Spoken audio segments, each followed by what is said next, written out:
Hey everyone, thanks for joining Max Value, a podcast aimed at helping business owners and their professional advisors achieve maximum value. I'm your host, Ben Towne.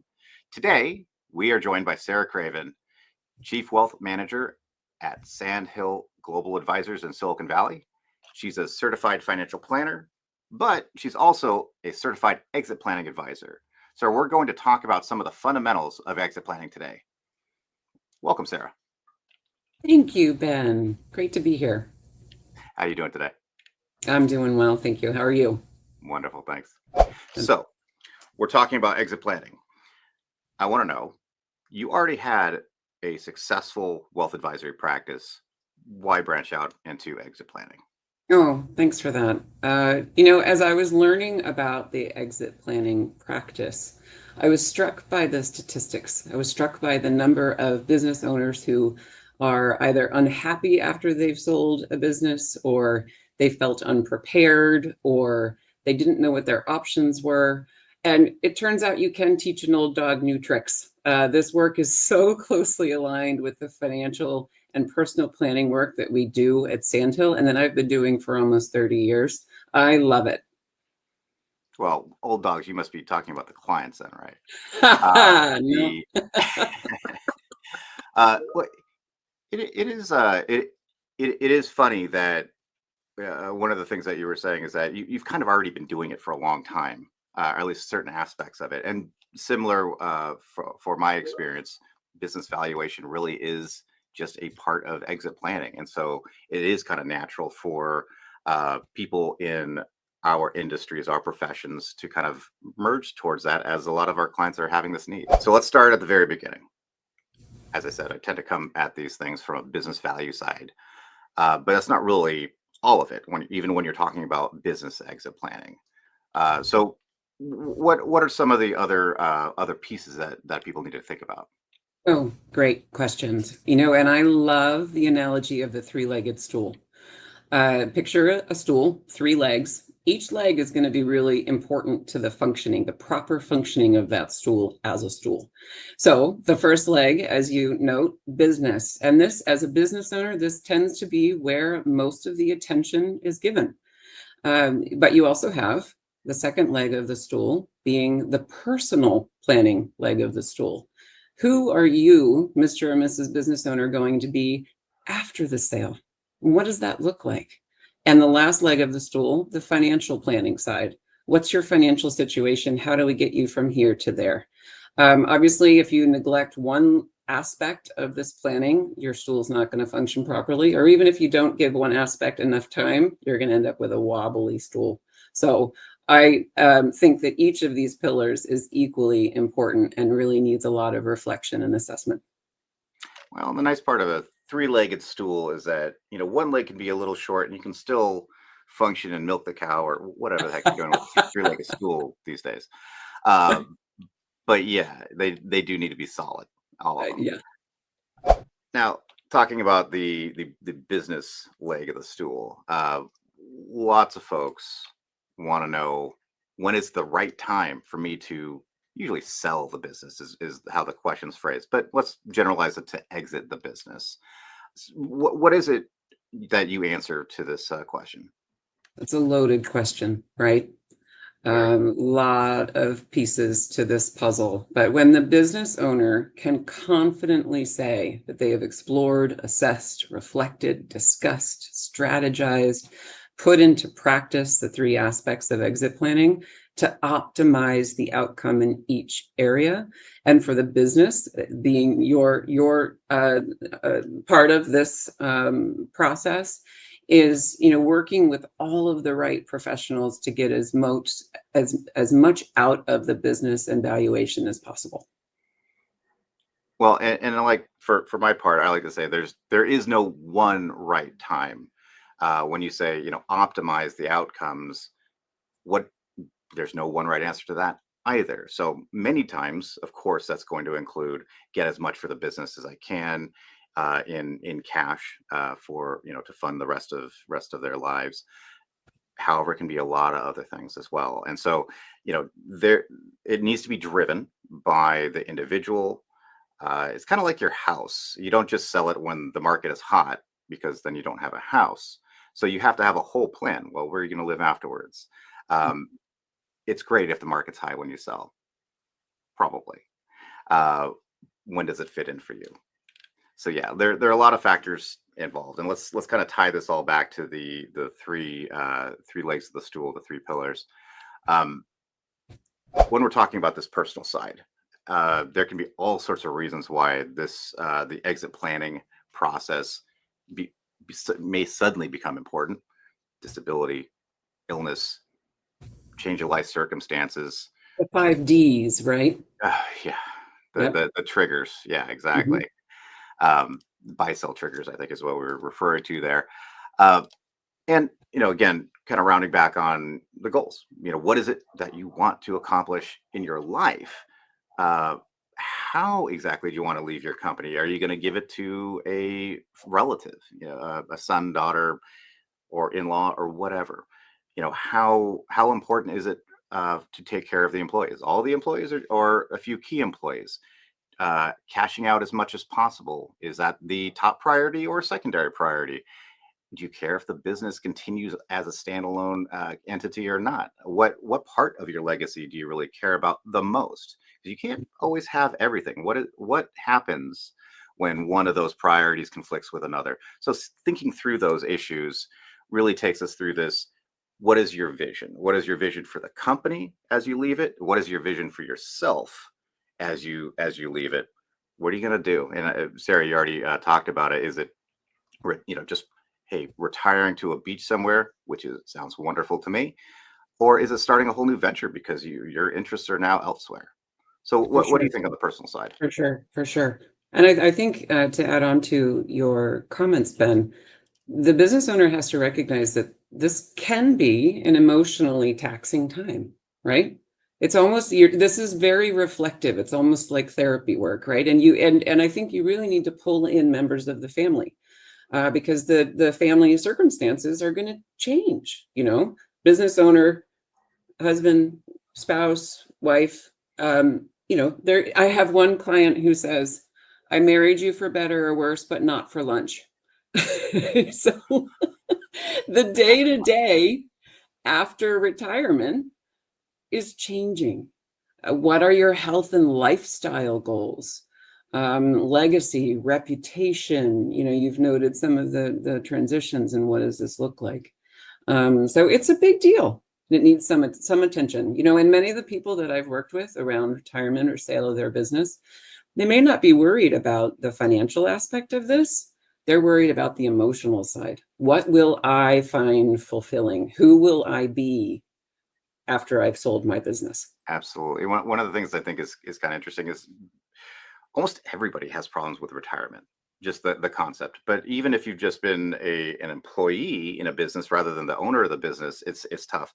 But when you are a owner or just prime motivator within a business, that it's so hard to not make that part of your identity, and to Yeah, have that be something that you have to reinvent is extremely stressful. So I think it's even more stressful for a small business owner than it is even for just going into retirement, planning as an employee. for That's sure. maybe I'm biased. And I've also heard, Ben, that people don't like the word retirement anymore. So we Oh, need to come up with a new word for this phase of life. any suggestions? Not yet. I'll come back to you. I mean that one's been the benchmark. So yeah, I have Yeah, no no idea. kidding. Uh, okay, so that was the first leg of the stool, the personal side, which we know there it can be a challenge. What about financial? And this is your area. Yeah, this is my world. Well, hopefully the business owner is already working with a wealth advisor or a financial planner. And really, they have to start the conversation. If the business owner, even just the act of or the ownership of a business should, in an advisory team, really elicit those questions. You've talked about business, the exiting of a business as just being good and proper planning. So start the conversation. And I think if you're working with an advisor, they, as I mentioned, they should be asking you some of these questions. But you'll also want to work with an advisor who knows the people to support the process. You want to work with an advisor who has a network of professionals to pull from, because you and I cover certain aspects of this, but certainly not all. There's Not the same ones, I'm sorry. and certainly not the same ones. That's right. That's right. All of the work is very complementary. But relative to financial planning, in particular around the sale of the business, is exploring if there is a wealth gap. So the wealth gap is the space between what you have today and what you need to fulfill those dreams of your retirement. For your example, moving and living on a beach. Well, how do we make that happen given the assets that you have today? And does the business owner need to work with an accelerator, perhaps, to build value within the company? If we can't close that wealth gap, that's another conversation. Are we either changing the retirement picture, which we would hate to do, or are we building assets over a longer period of time to get you there, right? In whatever form that may take. So relative to resources and the financial planning, of course, they're the personal financial goals. We want to look and organize around debts and liabilities. What does the investment strategy look like, or what does it need to be to get us from here to there? And how are we replacing income, right? As a business owner, or maybe they're not pulling much of earned income on a regular basis, but in fact taking distributions from the Strangely, company. Sorry? strangely, that's such a common thing. Yeah, You wouldn't think so. that's right. I often find business owners put most of their earnings back into the company and don't do the financial planning on the personal side. Risk management. What does life look like, addressing any potential financial risks before and after the sale? But relative to strategy, and this gets back to where we pull in these additional resources, let's create an effective and efficient exit from a tax standpoint and a wealth transfer standpoint. So you're pulling in tax advisors, you're pulling in estate planning attorneys. There are a lot of really interesting and potentially hugely impactful strategies that can be put into place for an optimized outcome. Absolutely. And I think one of the important takeaways there is that, again, knowing where somebody wants to slash needs to go really can identify how the exit plan is built. As you said, the value of a business can be accelerated. Uh, our exit planning program is called Exit Builder because you have to build towards it. It's not something that just happens itself. And there's no one right answer. The answer looks different. Every business is different. For sure. Every exit from a business is different. So Yeah. speaking of, let's talk about the business leg of the stool. So the readiness gap. Maybe you've heard of it. This is where you're assessing whether a business is really ready and able to be sold. A lot of times, what I find is that there are landmines embedded in a business from a risk standpoint, in particular. Would somebody's interest in buying your business be just exploded if something happened to you? Yeah. What if you decided to take a vacation for 4 weeks or had to take off for 4 weeks? What would that do to the business? Is your business more risky than average? Some of the times, these are kind of endemic to the type of business we run. My business valuation practice would have a little bit of a hard time running without me. On the other hand, there's lots of things that you can do to overcome these.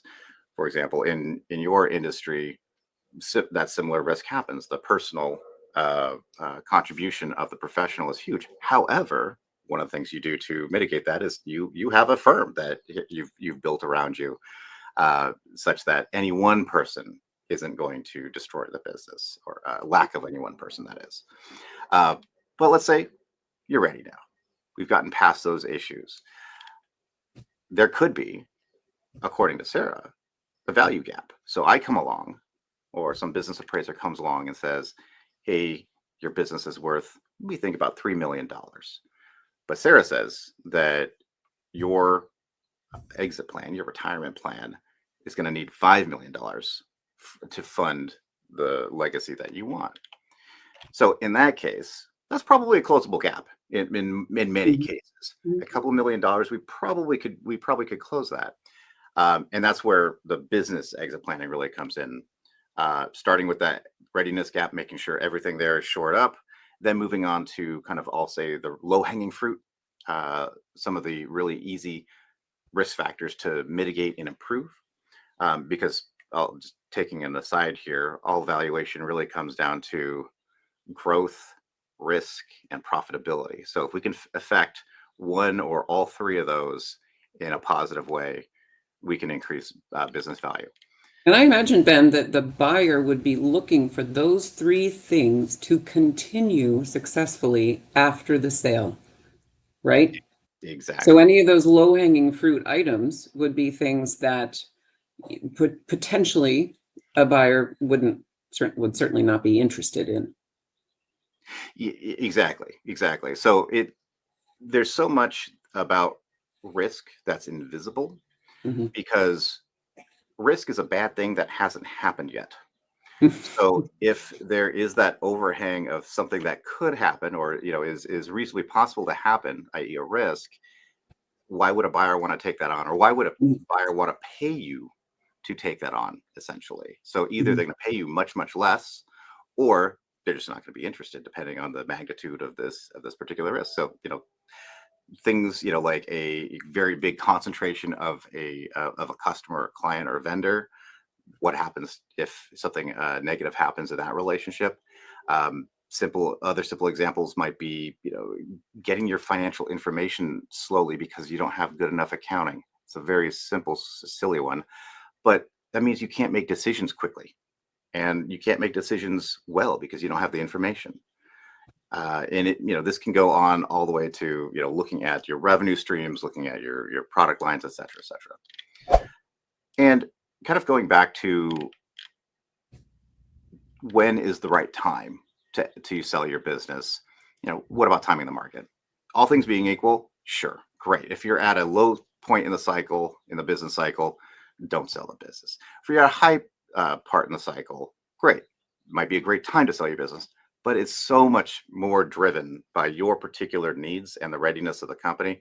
So even if the market is high, but you have a big readiness gap in your business because you still have all these landmines, it doesn't matter how good the market is, nobody's going to be interested in your business, Your valuation will reflect that. and your Yeah. valuation will reflect that, exactly. Yeah. So, and of course, you can't just sell your business on eBay. It takes a minute. So I'm trying to think of my own experience here, and probably the fastest sale process I was ever involved in was maybe 3 months, and that was with the buyer lined up and just everything going at lightning speed. When in reality, most of the time, you need to market the business, hopefully get a couple of bids. You need to figure out the rough outlines of your deal. You need to allow the buyer time to go through due diligence, which is basically their method of checking on all the things that you've told them, making sure that they're all accurate. And then maybe you get to the execution of the transaction, hopefully without any modification of the sales price. So that's really more like 9 to 12 months. And that's if you say, hey, I want to do this today. I'm ready to do this today. Let's do it. Um, oh yeah. Also, 9 to 12 months, not the end of the story, because I don't think there's a successful exit until you get all of your money. So sometimes that'll mean a employment contract, post the date of the sale. An Sometimes earnout. that's going to be sometimes that's going to be an earnout. And depending on how the deal's negotiated, where people think the risks are, that might be a very significant portion of the deal price. And a lot of people don't give it enough credence that is not cash in your pocket yet. Well, and actually, and getting back to the personal planning and the Mhm. financial planning, um, that tail at the end could also be a part of the business owner's vision. Sure. Maybe I want to stay on as a consultant or stay on with some kind of role of counsel, whatever, what have you. So that may align, again, getting back to the three pillars, that may align with the goals of the owner. Oh, and fair enough. And in a lot of cases, especially when private equity is involved in the Mm, acquisition, there can be a rollover component where, yeah, basically you're leaving some of the chips on the table. mhm. Um, I have a client friend of mine, hopefully who can join us on the podcast one day, who basically sold to private equity. He left some of the chips on the table. He was going to be involved for a little while and then figure out something else to do. But he was a little bit of a younger guy, so he didn't have this need to go sip those mai tais on the beach. And eventually, they kind of recruited him back into it. So now he's back in charge of a bigger business that includes his old business.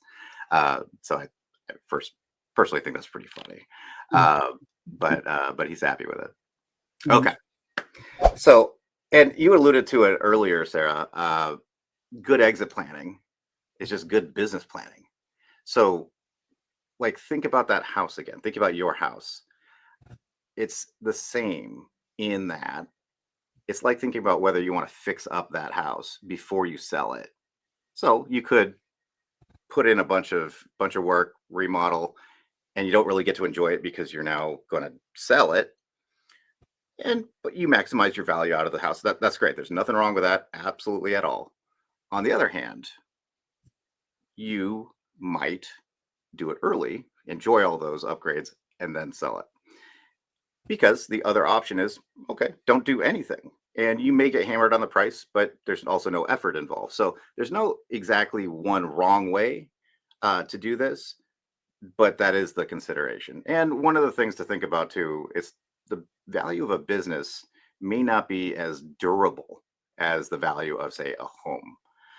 It can deteriorate even faster than that.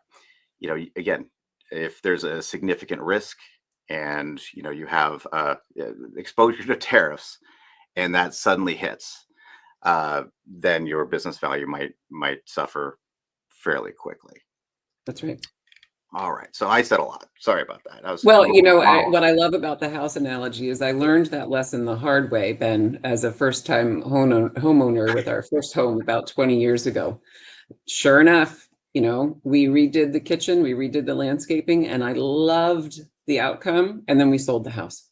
To your point, there would have been a lot of enjoyment in having had this fabulous kitchen and an updated landscape plan while we were living there. Get the most out of the experience, right? Absolutely. I've said a whole heck of a lot about the business owner side. Um, let's say a business owner is starting to think about, hey, I want to do something else with my life for a little while, uh, exit the business eventually. How should they start? Yeah. Well, I think you've hit the nail on the head. They really, starting with the recognition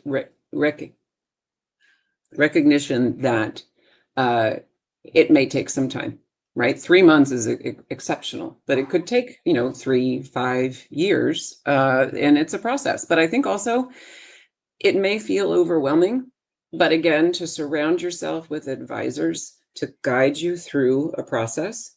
And of course, there may be advisors that can actually come into the business setting to help, Operationally or on the ground, yeah. consultants, or so. But I think really to acknowledge, surround yourself with a great team, pull all of the pieces together, and get down to work. And again, some of it is reflection, some of it is personal reflection, and some of it is, just conversation with family. We like to facilitate family meetings. These are family discussions, Mm-hmm. right? We can talk for hours about that.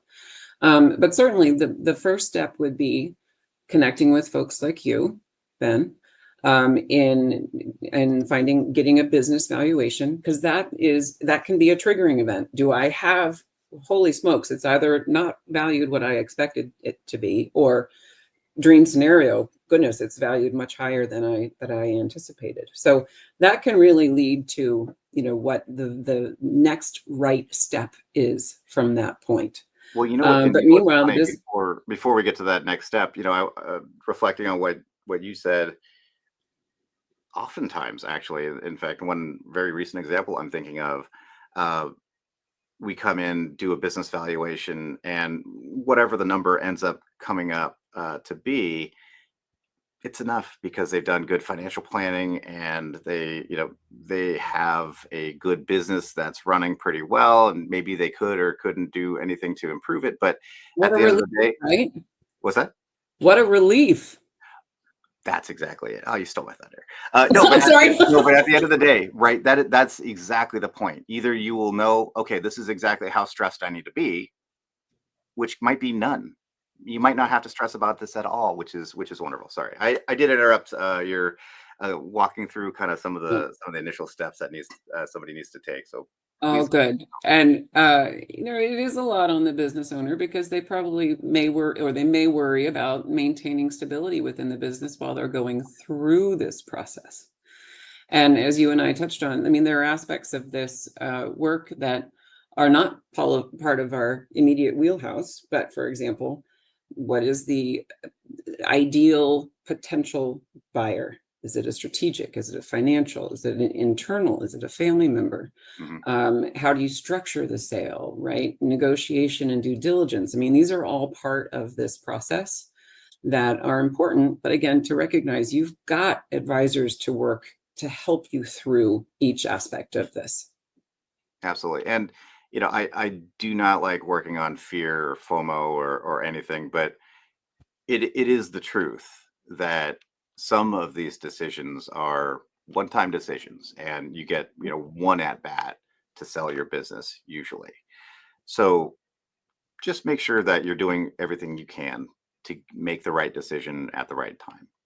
Mm. Okay, so as you said, Sarah, it's really clear that there's a lot to think about, a lot to consider when exiting a business, and it does take this team of professionals to really get it right to have that successful exit. Just make sure you're not stepping on any landmines during the process. And of course, you and we both do exit planning, but we do different parts of it. And so this is not just a hey, let's talk to your tax CPA and they're going to talk you through it. They are crucial to the process, but just like you are crucial, and just like I'm crucial to making sure that the outcome is successful and is matching what the client business owner wants. You got it. Okay. So, two last questions, and these are just about you. So, Sarah, what is it that you find most fulfilling about what you do? Oh my gosh. These are relationships. The sale of a business isn't just an event. It's not just a transaction. These are dreams and goals and family and legacy. And I get to be a part of that. I get to make an impact on the outcome. And that's something that I'm really passionate about and grateful to be able to do the work that I do. So I'd say that's what I find most fulfilling. Um, being in a seat at the table to help these families or individuals through a very important part of their life and milestone events. How Absolutely. about you, Ben? Tell me. Oh, okay. I mirror that a lot, and I really focus on small business owners primarily because uh, my family's full of them. And so, when I saw my dad building his business and using that as the engine to you know, propel our family forward, and then me following in his footsteps, doing the same thing with my own business, I just realized that helping people through the process of having a good business that will sustain them. That as people say, small businesses are the backbone of America. Uh, but at the same time, then moving on to the next step of whatever the heck it is that they want to do. That's really important. And hey, this is the thing you've worked for a long time. Let's make sure that you get the outcome that you need. You don't want to work all that time and not have your blood, sweat, and tears pay off in the way you want. And payoff doesn't always mean money, but a lot of times it does as well.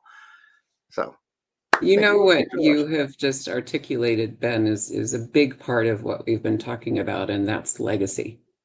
Yes. You are building upon the legacy of your family in business ownership and strategic planning. And I think that's brilliant. And I think, thank you. Wow, that's a great compliment. Um, I absolutely use the term legacy all the time. I try not to make it too grandiose, but really, it's about what do you want to leave to your family. And this is really more into your side of things than anything else. But what do you want to leave to the world? What do you want to leave to your family? How do you want people to remember you and remember you before you're gone? Come on, let's not talk about the estate planning yet. That's a whole different episode. But at the same time, yeah, when people put their names on a firm, for example, a law firm or CPA firm, it's because people the owner wanted people to remember them. That's uh, right. okay, so the other question didn't distract me from it. The other question is, you and I and professionals like us are always on this quest to improve ourselves. So, what are you reading these days? Oh boy. Well, uh, as it turns out, I have it here on my desk. I just attended the Exit Planning Summit put on by the Exit Planning Institute, and I picked up a copy of John Warrillow's book, The Art of Selling Your Business. John Warrillow wrote Built to Sell, another great one. But what I find so catching about this title is it is an art. It's not a science. It's math, but it's not all math. Hmm. You really are curating an outcome. And again, I'm only one chapter in. See my note here. So I don't ask noticed me you. any questions about it, but it certainly caught my attention. And yeah, Awesome, optimize it where you can. awesome. Well, Sarah Craven, thank you so much for coming on the show and sharing all your knowledge with us. Hope to see you back. Thank you, Ben. See you later.